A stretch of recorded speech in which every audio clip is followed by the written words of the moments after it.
Durante la siguiente mañana, poco antes de las 10, tomé mi valija y me dirigí a la droguería Hammond en la plaza del mercado para esperar el autobús que me llevaría a Innsmouth. Observé cuando estaba llegando que los transeúntes se apartaban de la parada. No había exagerado el empleado de la estación al describir el asco que los lugareños sentían respecto a los de Innsmouth. Poco después, apareció retorciéndose por State Street un coche de línea muy viejo, pintado de un verde desagradable. Giró y frenó frente a mí. Inmediatamente comprendí que era el que yo estaba esperando. Un letrero, prácticamente ilegible, se podía adivinar: Arkham Innsmouth Newburyport. En el autobús solo viajaban 3 pasajeros, bastante jóvenes, morenos, ridículamente ataviados y con unas facciones ariscas. Cuando el coche se detuvo, los 3 bajaron y torpe y desdeñosamente se alejaron en silencio por State Street, casi escondiéndose. El conductor también bajó y lo vi ingresar en la droguería. Este debe ser Joe Sargent, tal como me dijo el empleado de la estación. Me dije, y antes de retener ningún detalle, me sentí poseído por una repugnancia espontánea, irrefutable e incomprensible. Súbitamente, me pareció natural que los lugareños evitasen subir a ese autobús y visitar el pueblo donde habitaba esa calaña. Cuando el hombre salió de la droguería, traté de concentrarme en él para averiguar cuál había sido el origen de semejante impresión. Era delgado, de hombros caídos y de una estatura algo menos de 1,70 m. Tenía un traje azul gastado y una gorra de golf desconocida. Parecía tener unos 35 años, a pesar de 2 arrugas al costado de su cuello que lo aventajaban si no se veía su rostro impertérrito y decolorido. Su cabeza era angosta y tenía unos profundos ojos azules que no pestañeaban. Su mentón y su frente estaban hundidas y tenía unas orejas precarias y deformes. Sus labios eran enormes, abultados. Sus mejillas mostraban costras y anchos poros abiertos. Tenía manos inmensas, transitadas por una multitud de venas de un sorprendente gris azulado. Los dedos eran asombrosamente cortos e inarmónicos, como torcidos hacia adentro de sus horribles palmas. Mientras caminaba hacia el autobús, pude ver su forma sinuosa de andar. Sus pies también eran gigantes, y en tanto los miraba, más me asombraba que pudiese encontrar zapatos a su medida. La suciedad que cargaba lo hacía más repulsivo todavía. Por el olor que emanaba de toda su existencia, era evidente que merodeaba o trabajaba en los muelles pesqueros. Era difícil conjeturar qué mixtura de sangre habría dentro de sus venas. Sus facciones no parecían asiáticas, polinesias ni africanas, pero indudablemente eran extranjeras. No obstante, más que un signo racial, aquellas facciones parecían una degeneración biológica. De pronto, me sentí perplejo al comprobar que no había otros pasajeros en el autobús. Me desagradó la idea de viajar solo con un conductor de aquel aspecto, pero la hora de partida estaba próxima y debí decidirme.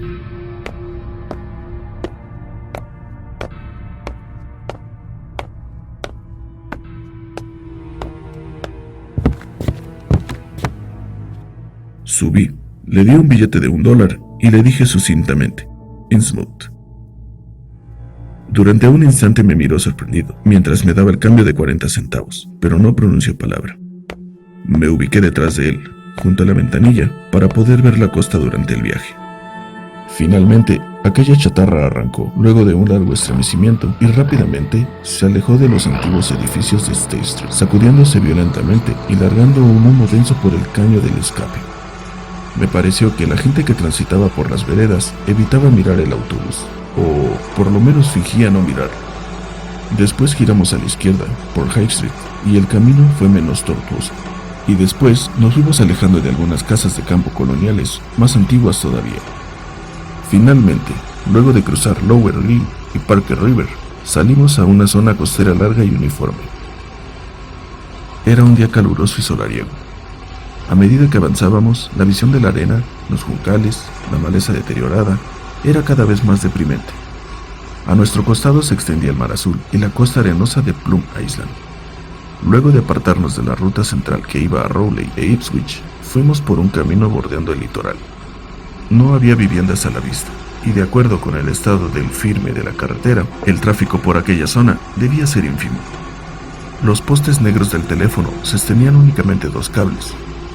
Cada tanto, atravesábamos unos desvencijados puentes de madera que se tendían sobre algunas pequeñas rías que, cuando subía la marea, precipitaban en el aislamiento de la zona. A veces se veían, emergiendo de la arena, vestigios ennegrecidos de árboles talados y cimientos de vallas derribadas. Recordé que, según uno de los libros de historia que había consultado, aquella había sido una población fértil y densamente habitada. El camino abrupto se había dado a partir de la peste ocurrida en 1846, pero la gente creía que estaba vinculado con ciertas fuerzas secretas demoníacas. Ciertamente, el mal tenía que ver con la tala desmesurada de árboles próximos a la playa, que había desprotegido el suelo frente a la arena, que había invadido todas las cosas. Por último, nos alejamos de Plum Island y surgió a nuestra izquierda la inconmensurable dimensión del océano Atlántico. El camino angosto fue subiendo por una ladera muy pronunciada. Mientras veía la cumbre solitaria que se erigía frente a nosotros, donde el camino, plagado de surcos, se encontraba con el cielo, sentí un extraño sentimiento. Me parecía que el autobús iba a continuar su ascensión, dejando la tierra para mezclarse con un arcano remoto en un imperceptible más allá. La brisa del mar nos alcanzaba llena de aromas que parecían anunciar algo. Cada vez veía más desagradable la espalda torcida e inflexible del conductor y su grotesca cabeza. En la parte trasera, su cabeza estaba tan desprovista de pelo como su cara. Apenas le crecían unas escasas hebrillas amarillas en su piel arrugada y gris. Llegamos a la cumbre. Desde allí podía verse todo el valle, donde el Manoxe se estiraba para desembocar en el mar, junto a una extensa hilera de acantilados que termina en Kingston Head y se desvía después hacia Cape Ann. En el lejano y brumoso horizonte se podía vislumbrar el promontorio donde se erigía la antigua mansión cuya legendaria fama me había sido comunicada. Sin embargo, en ese momento toda mi atención se centró en el paisaje inminente que se presentaba ante mí. Habíamos arribado al inquietante pueblo de Innsmouth.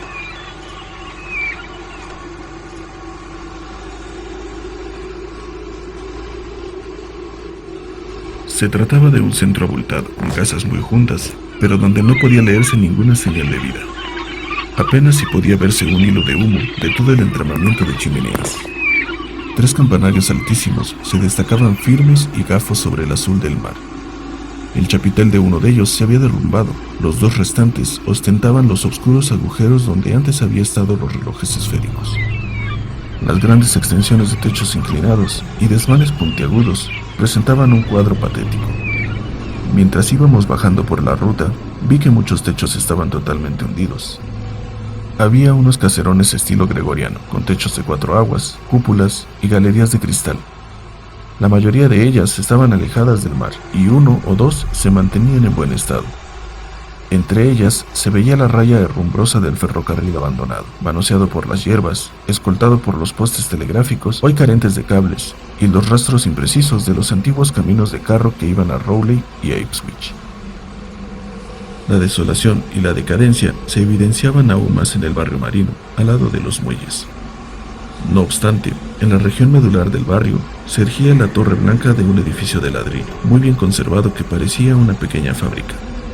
El puerto inundado por bancos de arena estaba resguardado por un viejo espigón de piedra, donde se veía la diminuta figura de unos pescadores sentados. En el extremo del espigón se distinguían los cimientos esféricos de un faro desmoronado. Una lengua de arena se había formado en el puerto, y en ella se alzaban algunas chozas míseras, algunos botes amarrados y algunas nazas dispersas. El único lugar donde parecía haber profundidad era donde el río, luego de pasar el edificio de la Torre Blanca, viraba hacia el sur y depositaba sus aguas en el océano del otro lado del espigón. Los muelles de embarque estaban completamente podridos, los más devastados eran los del sur. Y lejos, mar adentro, pude vislumbrar, a pesar de la marea alta, una línea negra prolongada que apenas emergía del mar y que inmediatamente tuvo sobre mí un influjo especial y destructivo. Indudablemente era el arrecife del diablo. Mientras lo observaba, tuve la sensación por un instante de que me estaban haciendo señas desde ese sitio, lo que me produjo un terrible malestar. No nos cruzamos con nadie en el camino. Comenzamos a pasar por delante de una retalía de granjas deshabitadas y arrasadas. Luego vimos una minucia de casas habitadas, con ventanas cubiertas de harapos. El pescado estropeado y las cosechas se juntaban en los estoperoles. Se veía, dentro de una atmósfera hedionda de pescado, a algunas personas trabajando con aire distante en sus jardines desiertos y extrayendo almejas de la orilla. Algunos niños mugrientos y de rostros simiescos jugaban en los portales atiborrados de hierbas.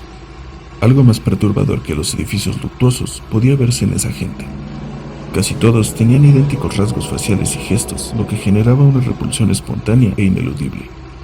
Me pareció, por un momento, que esos rasgos me traían el recuerdo de algún cuadro visto con antelación, con un contexto singularmente ominoso. Sin embargo, ese casi recuerdo fue muy efímero. Cuando el autobús llegó a la planicie donde se extendía el pueblo, empecé a oír el rumor monótono de una vertiente en medio de un silencio memorable. Las viviendas, destartaladas y torcidas, fueron achicando sus distancias intermedias, juntándose una con otra, alineándose a los costados de la ruta. La ruta se convirtió en calle.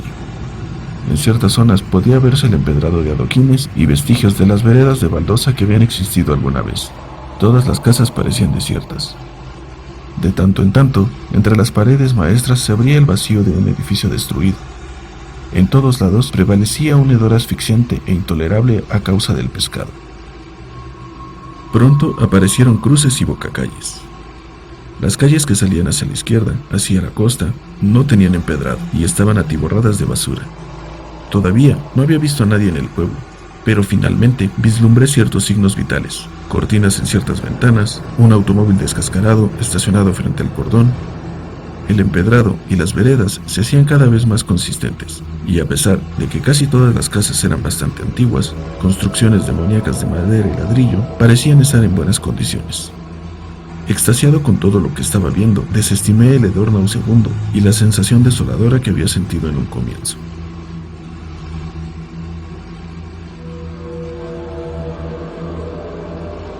Sin embargo, no llegaría a mi destino sin tener otra impresión terriblemente irritante. El autobús llegó a una plaza escoltada por 2 templos, en cuyo centro había una circunferencia de pasto pelado y seco. En la calle que se extendía a la derecha había un edificio con 2 columnas. El frente, antiguamente pintado de blanco, hoy se veía gris y desvencijado. En la fachada había letras doradas y negras tan descoloridas que me costó mucho dilucidar lo que estaba escrito: Orden Esotérica de Dagon. Estaba entonces frente a la antigua logia masónica, que hoy rendía culto a algo aberrante. Mientras intentaba descifrar esta inscripción, oí el sordo plañido de una campana quebrada que vino a distraer mi atención. Viré repentinamente y observé al otro extremo de la plaza. El sonido de la campana provenía de una iglesia de piedra, pseudogótica, que parecía ser mucho más antigua que los restantes edificios de Innsmouth. A un costado se erguía una torre cuadrada, achaparrada, aunque su cripta, que tenía las ventanas cerradas, era no malamente alta. Aunque el reloj de la torre no tenía manecillas, supe que aquellos sordos sonidos daban las 11. Súbitamente, todos mis pensamientos se desvanecieron al aparecer una silueta tan luminosa que me sacudió aún sin haberla visto bien. La puerta de la cripta estaba abierta y se formaba un rectángulo en la penumbra. Por ese rectángulo vi cruzar fugazmente algo que ocasionó en mí una sensación pesadillesca. Se trataba de una entidad viva, la primera, además del conductor, que estaba viendo en el perímetro urbano. Tal vez no hubiera sentido nada aterrador si mis nervios hubieran estado en paz, ya que inmediatamente después me di cuenta que se trataba solamente de un sacerdote. En verdad tenía una vestimenta muy extraña, que quizás había sido incorporado cuando la Orden de Dagon había cambiado el ceremonial de las iglesias del lugar. Sospecho que lo primero que me impresionó, causándome terror, fue la tierra elevada que tenían. Era una copia exacta de la que Miss Triton me había mostrado la noche anterior. Indudablemente, fue esa correspondencia la que desbandó los límites de mi imaginación y me hizo vislumbrar algo maléfico en el rostro entrevisto y en la vestimenta de aquel ser que atravesó con paso pesado la puerta. Inmediatamente después, consideré que no existía ninguna razón para esa nefasta sensación que parecía provenir de un pseudo recuerdo macabro y apenas perceptible. ¿Acaso no era lógico que el enigmático culto del lugar hubiese hecho adoptar a sus sacerdotes ciertos ornamentos naturales a la comunidad, por corresponderse con un tesoro encontrado, por ejemplo? Algunos pocos jóvenes, de aspecto repulsivo, pudieron verse en las veredas. Eran individuos que andaban solos en pequeños grupos de 2 o 3. En la planta baja de todos los edificios había negocios diminutos con letreros sucios y descascarados. En la calle también vi 1 o 2 camiones estacionados. El estridor de la vertiente se fue intensificando, hasta que surgió ante nosotros la honda garganta del río, sobre la que se desplegaba un amplio puente de hierro que terminaba en una gran plaza. Al atravesar este puente, miré hacia los 2 costados y vi que en ambos márgenes del río había varias fábricas cubiertas de yugos, y lo mismo ocurría en la parte baja del camino. En la lontananza, debajo del puente, el agua se veía muy abundante. A mi derecha, río arriba, 2 inmensos saltos de agua podían verse, y río abajo, a mi izquierda, al menos 1. El estridor era insoportable desde el puente. Del otro lado del río, bordamos una amplia plaza y nos detuvimos a la derecha, frente a una gran casa, pintada de amarillo y encubrada con una cúpula. Un rótulo, apenas legible sobre la puerta, decía que aquello era Gilman House.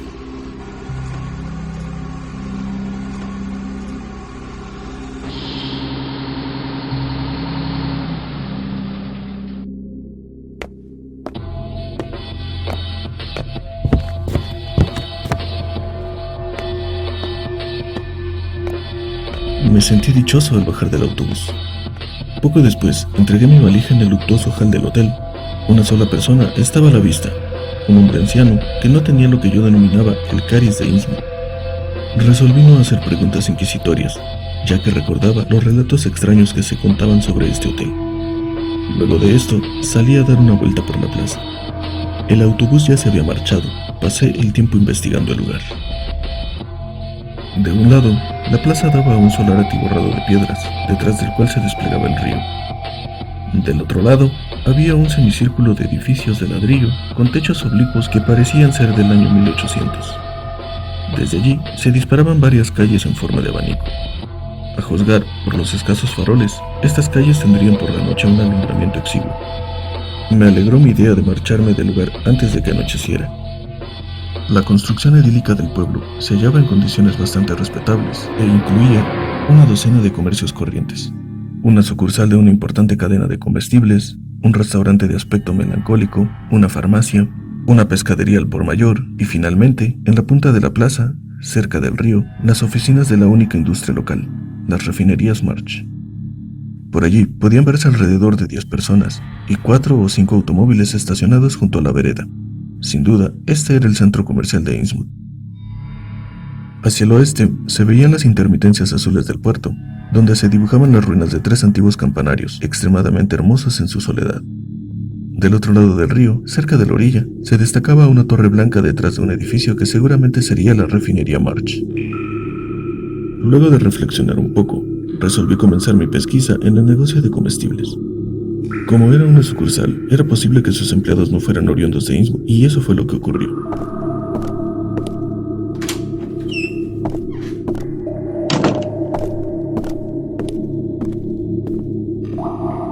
El único dependiente era un joven de aproximadamente 17 años, de perfil sincero y simpático que auguraba un gran caudal de información. Parecía estar ansioso por conversar y pronto supe que le disgustaba el pueblo, su olor a pescado, sus habitantes escurridizos. Era una alegría para él conversar con un viajero. Su pueblo era Arkham y vivía con una familia proveniente de Ipswich. Siempre que podía, se escapaba a visitar a su familia, que se sentía molesta porque él trabajase en Innsmouth, pero la empresa le había asignado ese lugar y él no quería desprenderse de su trabajo. Me contó que en Innsmouth no había biblioteca pública ni cámara de comercio, pero que me podría orientar fácilmente por las calles. Era previsible que hallara monumentos de interés. Yo había descendido en Federal Street. De allí salían, en dirección al poniente, una retalía de calles residenciales en abanico: Broad, Washington, Lafayette y Adams. Del otro lado se desplegaba el mísero vecindario marinero. En ese barrio, cuyo conducto era Main Street, podría encontrar bellas, antiguas y completamente desoladas iglesias de estilo gregoriano. Era aconsejable que no llamara demasiado la atención en aquel sitio, especialmente al norte del río, porque los vecinos eran personas hurañas y mal llevadas. Incluso se contaba que algunos viajeros habían desaparecido allí. Según había asimilado, a fuerza de aflicciones, algunos lugares constituían una zona prohibida.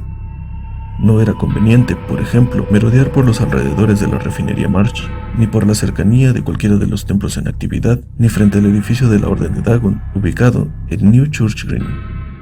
Los ritos que se llevaban a cabo eran muy extraños. Todos habían sido deslegitimizados por sus correspondientes iglesias fuera de Innsmouth. Los cultos locales, aunque mantuvieran sus nombres originales, practicaban rituales extravagantes y usaban vestimentas sacerdotales extremadamente raras. Los tipos heréticos y enigmáticos de fe que tenían hacían referencia a ciertas increíbles transformaciones a través de las cuales se conseguía la eternidad material de este mundo. El pastor del pueblo del joven, el Dr. Wallace de Arkham, lo había prevenido de no acudir a ninguna iglesia de Innsmouth. Respecto de la gente, él sabía muy poco. Eran escurridizos y se dejaban ver con excepcionalidad viviendo como topos en sus madrigueras, de manera tal que era muy dificultoso imaginarse en qué ocupaban su tiempo, además de la pesca sempiterna. Si se tenía en cuenta la cantidad de licor de contrabando que consumían, debían pasar la mayor parte del día ebrios. Parecían estar ligados por una enigmática hermandad y sentían un profundo desdén por el resto del mundo, como si ellos hubieran sido elegidos para una existencia mejor. Lo que más le disgustaba de ellos era su aspecto, particularmente aquellos ojos fijos e impertérritos que jamás pestañeaban.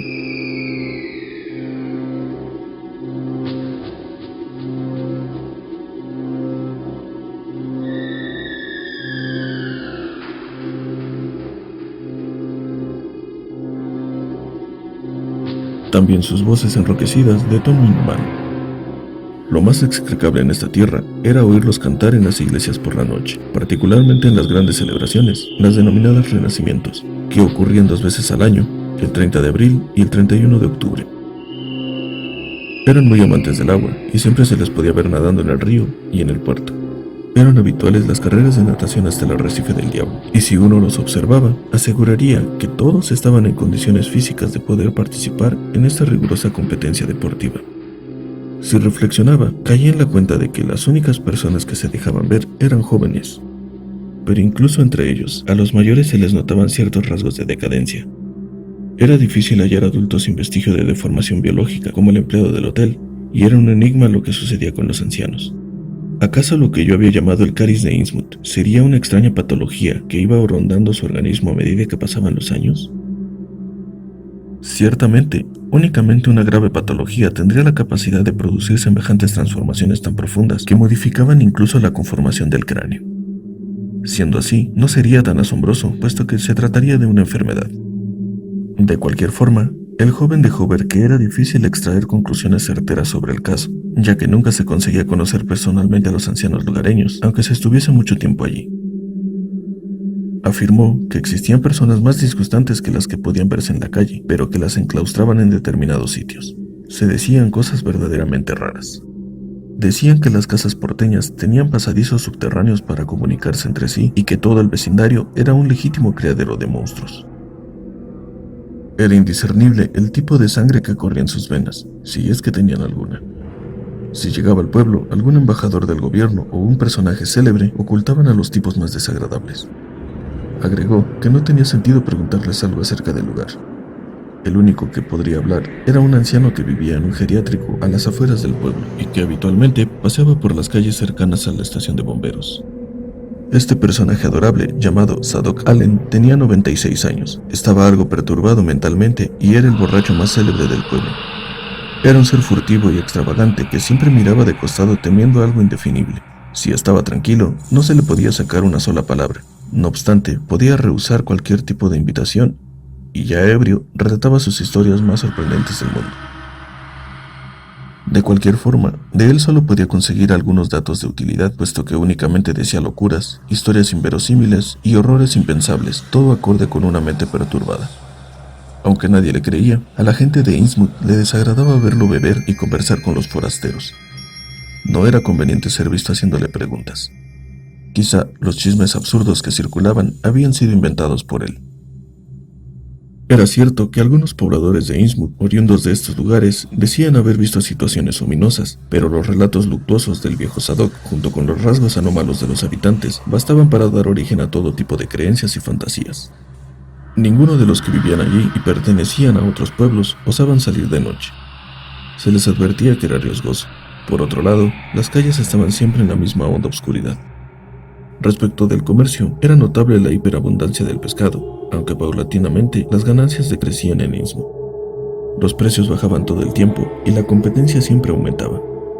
Naturalmente, el auténtico negocio del lugar era la refinería. Unos portales más allá, en la plaza, estaban sus oficinas.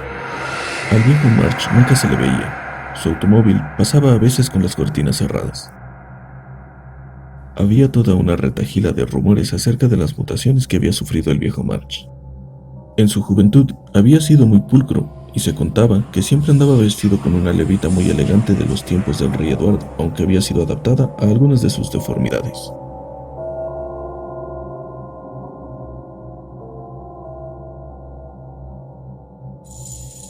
En un principio, sus hijos se habían hecho cargo de la oficina de la plaza, pero recientemente se habían apartado de la vida pública, dejando este cargo a la generación más joven. Estos hijos, como sus hermanas, habían padecido una extraña transformación, particularmente los más adultos, y se contaba que su salud era muy precaria. Según se sabía, una de las hijas de March era ciertamente horrible. Parecía un reptil. De acuerdo con lo que me dijo este joven, siempre estaba cargada con una multitud de joyas esplendorosas, e incluso llevaba una tiara de la misma índole que la del museo. Él, en persona, se la había visto en la cabeza más de una ocasión. Indudablemente, era parte de algún tesoro ocultado por los filibusteros o los demonios. Los ministros de la fe, o los pastores, o como correspondiese llamar a esos sacerdotes, usaban también tiaras de ese mismo tipo, pero no era común verlos. Me reveló que él únicamente había visto la de la muchacha, aunque se decía que había muchas en la ciudad. Había otras familias adineradas, además de los March, los White, los Gilman y los Elliot. Todos ellos eran personas ensimismadas. Habitaban inmensos caserones en Washington Street. Se contaba que tenían prisioneros a ciertos familiares que también tenían terribles anomalías anatómicas y que habían sido dados por muertos con certificados oficiales. El joven me hizo un esquema elemental pero bien detallado de las calles del pueblo para que pudiera orientarme, ya que los letreros habían casi desaparecido. Consideré que me iba a ser muy útil después de observarlo durante un instante. Se lo agradecí y me lo guardé en el bolsillo. No me entusiasmaba la idea de ir a comer al restaurante que había visto, de modo que compré un poco de queso y galletitas para comer en el camino. El plan que tenía era pasear por las calles principales, conversar con alguien que no fuera de Innsmouth si era posible y tomar el autobús de las 8 para Arkham.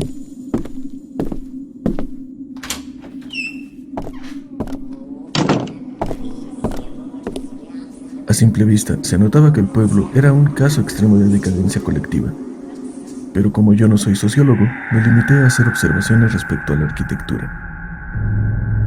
Comencé prolijamente mi deambular sistemático por las luctuosas calles de Innsmouth.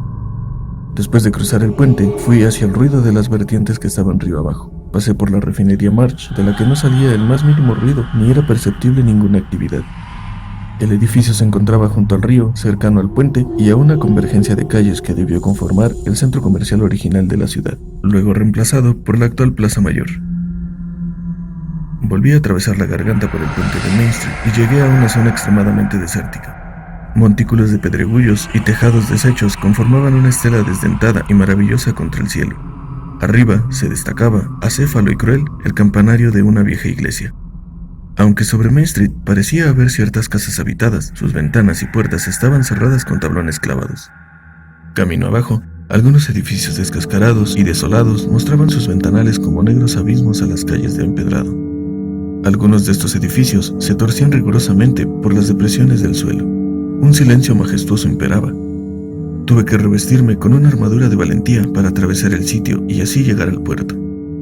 Por cierto, la sensación angustiante que produce una casa deshabitada crece cuando la cantidad de esas casas se multiplica hasta conformar una ciudad completamente desértica. Un pavor que ninguna teoría puede disolver nace del continuo paisaje de callejas desoladas y frentes deplorables, multitudes de oscuros rincones vacíos atacados por las telarañas y la carroña. Aunque Fish Street mostraba un aspecto desértico como el de la calle principal, ofrecía algo diferente. Había varias tiendas de piedra y ladrillo que todavía estaban en buen estado. Water Street era casi igual, pero mostraba grandes espacios vacíos del lado del mar, donde antes habían existido muelles y atracaderos, hoy comidos por las aguas. Excepto por los pocos pescadores del remoto espigón, no se veía nadie. Únicamente se oían los cautos lamidos de las olas en el puerto y el cosquilleo lejano de los vertientes del Manuxet. Yo me sentía paulatinamente invadido por una creciente intranquilidad. Giré la cabeza y miré hacia atrás fugazmente. Después crucé tambaleante el puente de Water Street. El último, el de Fish Street, estaba derruido, según el plano que me había dado el joven. Del otro lado del río encontré algunos signos de actividad: manufactura de preparación y elementos de embalaje de pescado, varias humeantes chimeneas, techos reparados, sonidos imprecisos y algunos sujetos que marchaban vacilantes por las calles del empedrado desastroso. Pero de todas formas, este vecindario era más desconsolador que la soledad de la zona sur. Las personas de este lugar eran más deformes que las del centro. En varios instantes me hicieron recordar, imprecisamente, algo aterrador y ridículo que no pude discernir. Parecía evidente que la cantidad de sangre extranjera era mayor en esta gente que en la de los demás vecindarios, aunque si el caries de Innsmouth fuese una patología, debía estar produciendo desastres en este sector. A veces también podía oír rasguidos, huidas precipitadas, extraños y sordos fragores que me hicieron pensar, con cierta inquietud, en los pasadizos subterráneos que me había mencionado el joven de la tienda. Y súbitamente supe que todavía no les había oído decir una sola palabra, y que quería que ese momento no llegase nunca. Me sobresaltaba el solo hecho de imaginar sus voces. Luego de detenerme un instante a observar las dos iglesias de Main Street y de Church Street, bellas pero ya en ruinas, apuré el paso para abandonar lo más pronto posible aquel barrio inmundo y miserable. Mi siguiente destino debía lógicamente ser el templo de New Church Green, pero sin comprender la razón, no tuve el valor para pasar otra vez frente a aquella iglesia, en la que había visto la figura fugaz del sacerdote con la tiara. Por otro lado, el joven de la tienda me había prevenido acerca de que esta iglesia, así como la Orden de Dagon, no eran lugares convenientes para viajeros. Por lo tanto, seguí por Main Street hasta Martin Street, luego caminé en dirección opuesta al mar, crucé Federal Street por encima de Green Street y me hundí en el decadente barrio aristocrático, Broad, Washington, Lafayette y Adams Street. A pesar de que sus megalómanas y antiguas avenidas tenían un asfalto desastroso, preservaban una arboleda majestuosa y no había perdido su dignidad original. Las construcciones eran, una tras otra, destacables. La mayor parte de ellas eran caserones desvencijados, con jardines perimetrales completamente desolados. Cada tanto había alguna vivienda habitada. En Washington Street había un grupo de 4 o 5 edificios bien mantenidos, con jardines exquisitos. Supuse que el más elegante de todos, que estaba rodeado de inmensos vergeles que se extendían por toda la calle hasta Lafayette Street, debía ser propiedad del anciano March, el desafortunado dueño de la refinería. No encontré a nadie en esas calles. También me extrañó la absoluta carencia de perros y gatos en Innsmouth. Otro detalle que me impresionó fue que las ventanas de los desvanes y de los últimos pisos estaban categóricamente cerrados con tablones clavados, incluso en las mansiones más importantes. El enigma y los secretos parecían propios de toda esta ciudad de apatía y desolación. Además, no pude quitarme la sensación permanente de que unos ojos ocultos, astutos y fijos, exentos de párpados, me acechaban. Me estremeció oír 3 plañidos de una campanada quebrada. Recordaba con mucha precisión la iglesia de donde venían esos toques. Continuaba por Washington Street en dirección al río. Llegué a una zona que anteriormente debía ser industrial y comercial. Delante de mí se levantaban las ruinas de una fábrica, otros edificios decadentes y los vestigios de una estación ferroviaria. A lo lejos, a mi derecha, el viejo puente ferroviario atravesaba la garganta. En el extremo del puente había un letrero que no permitía el paso, pero yo me aventuré y pasé nuevamente a la orilla sur, donde volví a toparme con los seres fugaces de marcha vacilante que miraban de soslayo. También me miraron otros rostros, más normales, pero con atisbo de curiosidad y recelo. Por momentos, Innsmouth me resultaba insoportable. Doblé por Payne Street y me dirigí a la plaza con la ilusión de tomar algún vehículo que me llevase a Arkham para no esperar la partida del ominoso autobús. Fue en ese momento cuando divisé el caótico cartel de bomberos y hallé al anciano, de rostro colorado, barba tupida, ojos agudos y una vestimenta andrajosamente inenarrable, sentado en un banco frente a él y hablando con un par de bomberos mal vestidos pero aparentemente normales. Evidentemente se trataba de Zadok Allen, el ebrio alocado que relataba célebres historias, aterradoras y magníficas, sobre Innsmouth.